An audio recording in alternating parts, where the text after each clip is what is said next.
It's been 2 years since our little blue devil Sonic appeared in the small Montana town of Green Hills, and now his arch nemesis Dr. Robotnik returns from the Mushroom World, but this time he isn't alone. I'm Nars, and this is IGN's FanFest. I'm so excited to interview the cast and crew of Sonic 2, but we put some feelers out for die-hard questions, and we got some incredible ones, so thank you guys so much for joining me. Of course. Thanks for having us. Hi, this is Jeff Fowler. I'm the director of Sonic the Hedgehog 2. Hey, my name is Ben Schwartz. I play Sonic in Sonic the Hedgehog 2. Hey everyone, I'm James Marsden, and I play Tom in Sonic 2. Hello, I'm Colleen O'Shaughnessy, and I play Tails in Sonic the Hedgehog. Now, our first question to Jeff. You've spoken about the bigger scope of Sonic 2 in comparison to the first movie. Obviously, we have more characters, Tails and Knuckles, but you also spoken about bigger action, bigger set pieces. How do you balance the scope from a personal perspective and then kind of build on those moments with every individual character? I mean, that's the trick is trying to balance it all, because we have an embarrassment of riches. I mean, there's so much great material to pull from. 30 years this Sonic's been around. There's so many great characters, so many great worlds. But yeah, that's kind of just the movie making process, is just trying to figure out the right proportions of the action, the humor, and the heart. But I think, just speaking for how we approach these movies, I don't think anyone ever came out of a movie theater and said, you know what, that movie had too much heart. There's a real turnoff. These emotions. I think we always work really hard on the script to have that heart in there, and then once the cast comes in, they do a great job. I mean, perfect example is our rowboat scene. Those kind of scenes are really their importance cannot be overstated. So yeah, it's but the action is fun too. So it's a big movie, and it's got more of all the stuff everyone loves from the first film. Now, Ben, without giving away any spoilers, have those changes impacted how Sonic is portrayed, or would you say there's like significant character development in Sonic from 1 and 2? I think there is actually great character development. I think that Jeff and the writers did an incredible job in that Sonic has someplace to grow. Sonic has with the scale. Sonic has new ambitions and things like that. So it's really fun to get to play that. So kind of the arc of the first one is this little kid that doesn't have any friends, trying to find a place to belong and find a family. And then the second one has a different kind of arc for Sonic, which I'm not going to say to not give anything away, but it's really lovely. And it goes into what Jeff said. I think you can have all this action, which they do so well. You can have all this comedy, which is so fun. But when you have the heart and when you care about what happens to your characters, I think that's when the movie goes from good to great. And Jeff is incredible at that. So we have a whole bunch of that. Ben said it perfectly. No matter how much action you have, if you don't care about the characters, then all that action is kind of meaningless. It has no stakes. So as we bring in these new great characters like Tails and Knuckles, we're going to work really hard to make sure that the audience cares about them, and then has a great time with them, for 2 hours. Speaking of bringing in new characters, Jeff, the movie so far is keeping up with the game's timeline, the original Sonic, and now Sonic 2 with Tails' introduction, and obviously Knuckles came in Sonic 3, but we have him here in this movie. Are there any specific set pieces, levels, designs, etc. from Sonic 2 and 3, the games, that you wanted to pull for this sequel? Oh yeah, all kinds, and one of them was in the trailer, of course. The biplane, the tornado, is such an iconic visual from Sonic 2, and so as we were sort of setting out to plot Sonic 2, I think we all got really excited about just pulling that great sort of imagery that all the fans are going to get excited about when they see it on the big screen, and just creating a real cinematic version of the stuff that fans have loved, from Sonic 1, from Sonic 2.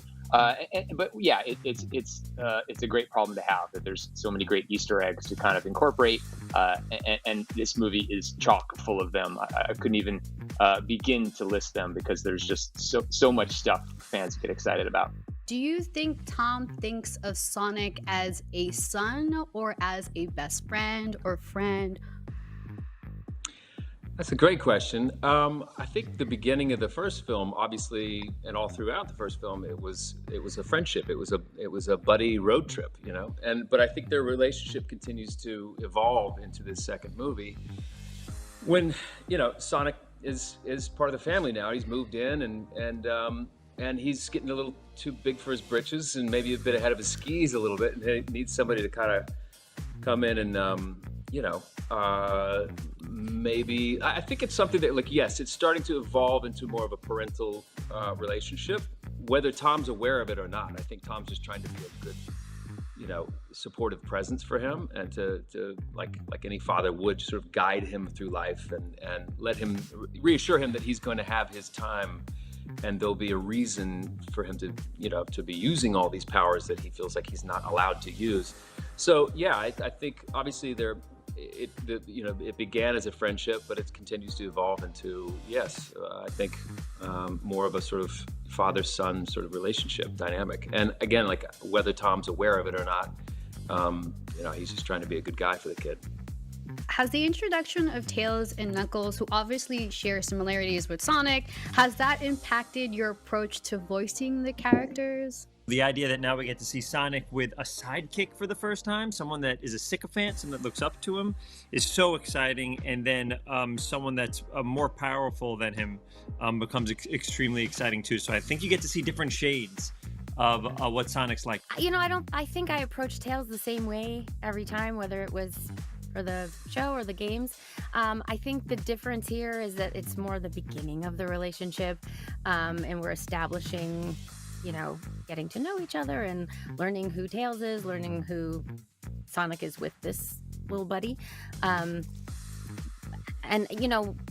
it's such a collaborative effort when you work on anything. So I get lots of guidance from Jeff and the writers. And I think I approach it the same way, though. Mario might make a movie, or is making a movie that's coming out soon. Is there anything Sonic would like to say to his longtime rival? Ooh. Oh, man. It could be controversial. Careful, Ben.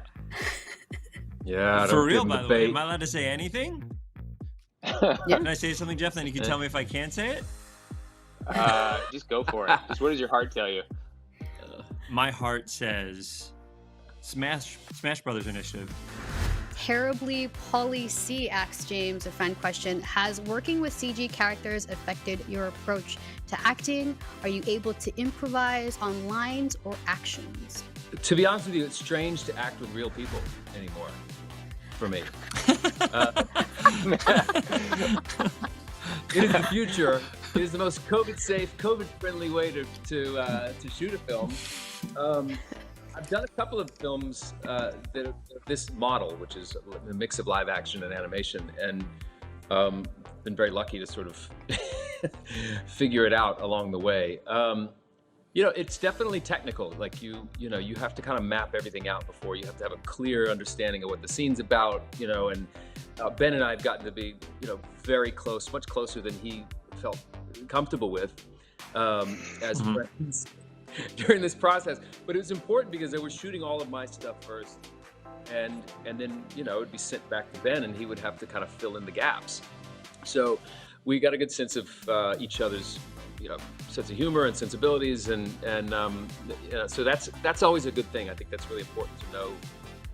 If I come up with something on the day, you asked about like improvisation, I got to know that Ben's going to understand what I'm doing or where I'm going with it. The animators come in and do their thing with Sonic, but if the cast, if they're not sort of making the scene feel real, or the conversation between Sonic and Tom, if it feels if you feel the technical nature of it, then it's just not going to work. And James has always just given us such great material to work with, and the animators then come in and put it all together. But yeah, it's incredibly challenging. So it's one of those things that I cannot say enough wonderful things about James, right, and all the cast, because everyone has to deal with that same technical challenge.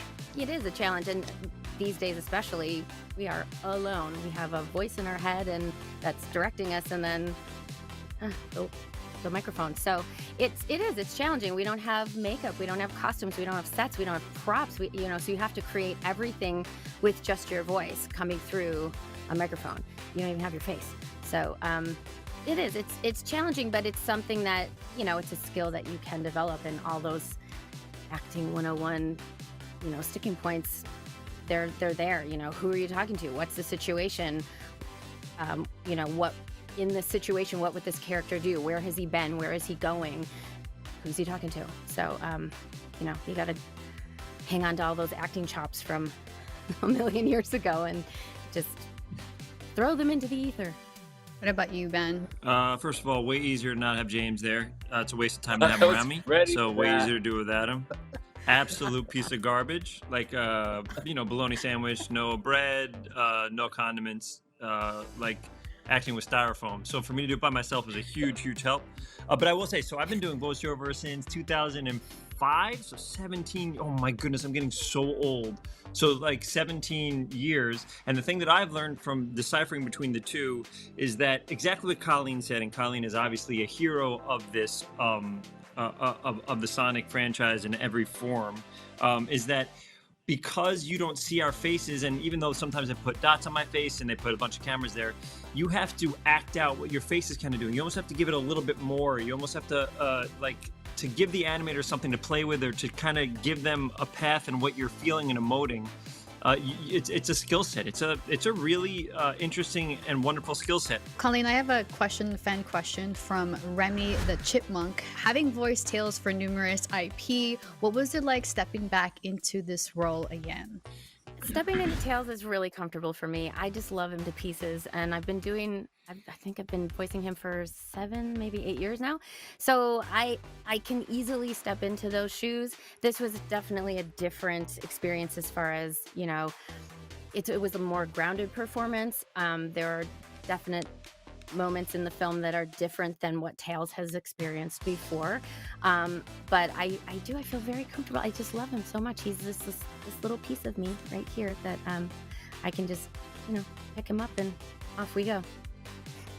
Stacey wants to know, how did you land the role of Sonic? It kind of started at the very beginning. I had a meeting with Tim Miller, who's a producer on this movie. I had it with something else. And right next to him at Blur was Jeff Fowler. And they said, we're going to go out with Sonic because it didn't have a home yet. And they were telling me about it, and I told them how much, I love voiceover, and told them about the stuff I was doing. And they said, maybe one day we'll have you help out a little bit. And so they called me to do just a test scene, which is a 5-minute scene that Jeff was going to direct, that was eventually going to go out to all the studios. And then if the studios liked it, they would hopefully say we do Sonic. And it was kind of like a freebie deal, and that I was told that, it doesn't mean you're going to be the person, just would you help us out and do us a favor? And I love the IP so much, and I love the character so much that I said, yes, of course. And we did it, and Jeff did an incredible job making that test video. And if it wasn't incredible, he wouldn't have been able to do it. And then Paramount bought it. And then I think they went through the process of maybe going through the very famous people of who maybe could take on Sonic. And they kept going back to that.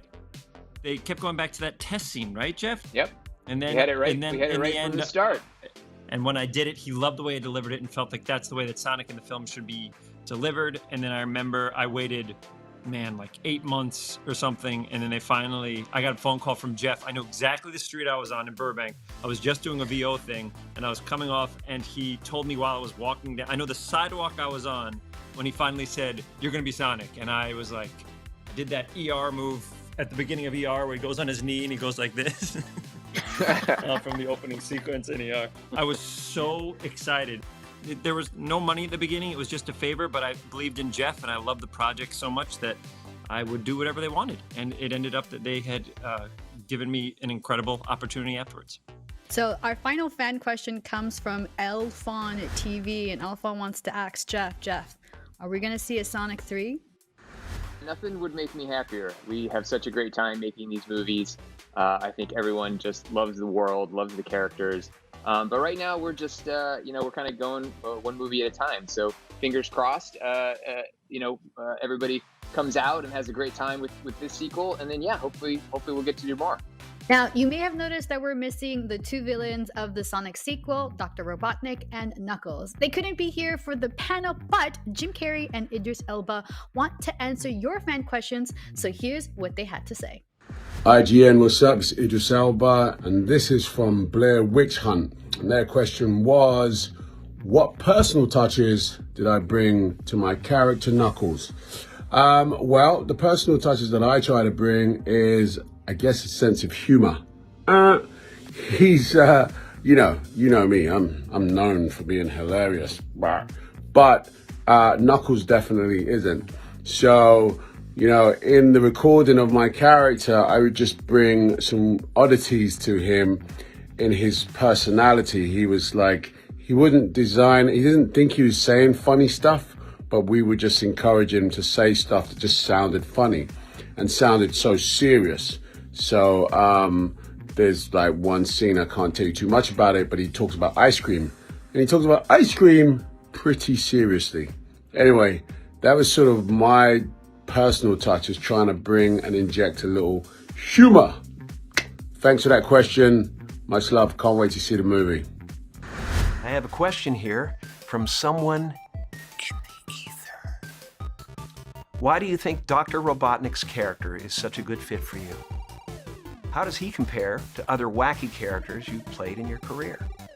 I think Robotnik is the perfect fit for me because I am a master of playing people who are filled with self-loathing and who compensate for it with a veneer of total confidence and even an air of superiority. And so when I get that call, I'll be there. Yes, sir. I'll be in the way bad guys yell when they're being thwarted. I'll be in the way kids laugh when they want a new Jim Carrey movie and they hear Sonic 2's on the TV. And when the people are eating the popcorn they made and playing video games in the circle of friends they built online, I'll be there too. Scene.